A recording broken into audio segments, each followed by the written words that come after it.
Happy Friday, you filthy animals. Last day of the week. It's dropped like, what, 35 degrees? It's lovely. It looks lovely outside. It's just not quite there yet for me. I am ready for those 75-degree days for a whole month. So today is the last Friday, or the last day of the week. This week that I'm going to share a comment from one of the students from last fall. And the one that I picked today, I've been kind of going like kind of random because some of them are a little bit the same, so I don't want to do the same thing 2 times in a row. So this one really got to me. I'm a little bit emotional today with having some cabin fever, even though I've been working in the garden and stuff. But this whole canceling school and senior thing, it's got me kind of got me all feely right here. All right, so this student, what they said was, the thing that made an impression on me was how bad the crash actually was. I've heard of car crashes, but I've never, sorry, everybody's on the internet. But I've never really knew or comprehended how bad some of them could be. In this case, she can't move her feet or feel part of her left leg, and a number of other things. It took 4 years for her to heal and recuperate, and she's still recovering, with a 13th surgery being planned and has been completed. As she was presenting, I felt sympathy for her, for something so horrific that has had to happen, and the toll that it took on her and her family and her community. I don't leave you guys out. I know that this was already a definite, but this persuades me more than ever not to drink and drive. It is so crazy that my car crash was actually recorded. It was the first time that our local fire emergency crew had ever done anything like that.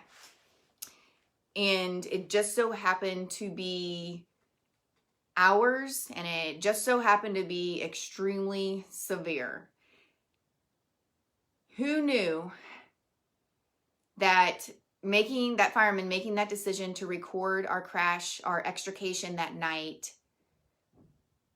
would be like the, I don't know, just like the concrete evidence for others to be able to see in real life how severe something like that is. You can tell people and go over the details and the emotion, but to actually see it in front of your face as it was happening, and all the interactions that happened during that time is, I mean, it's gut-wrenching. And for me to be able to use that during my presentation, it was very hard at first, thinking, should I use this? But then the more that I started speaking and seeing the audience's reaction on the actual visuals of what took place, I was like, there is a reason. And this is it right here, that particular night they decided to film what was happening during our car crash. Now, the reason that they decided to film it was they were going to take that footage and then go back and train others on how to interact with victims, how to get victims out of situations like this. So it was all for a great reason. It wasn't anything, selfish or gory or anything like that. It was going to be used for a specific purpose. And God knew that I would take his lead and somehow find the courage and the growth to be able to use that footage and use it in a presentation that hopefully will change other people's perspectives. So that's the first time that anybody has really, at least in these comments, gone through the actual video, and you know, it's not gory. I didn't scream out or anything. That's not my personality. I think in the hour-long video, besides saying yes or no, there's only one time that I said anything else or cried out, and it was when they were finally be able to get my lower legs free from the debris, and it was the most god-awful pain you could ever imagine, and then times that by 10. That's the only way that I can describe it, because I had never felt anything so horrific in my entire life.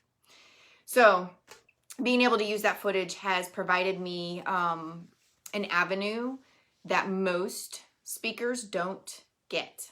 And I will use that footage for the rest of my life, I'm sure, whenever I'm talking about distracted driving. So there's your little tidbit for this Friday, and I hope you all have a wonderful weekend and stay safe in your isolation.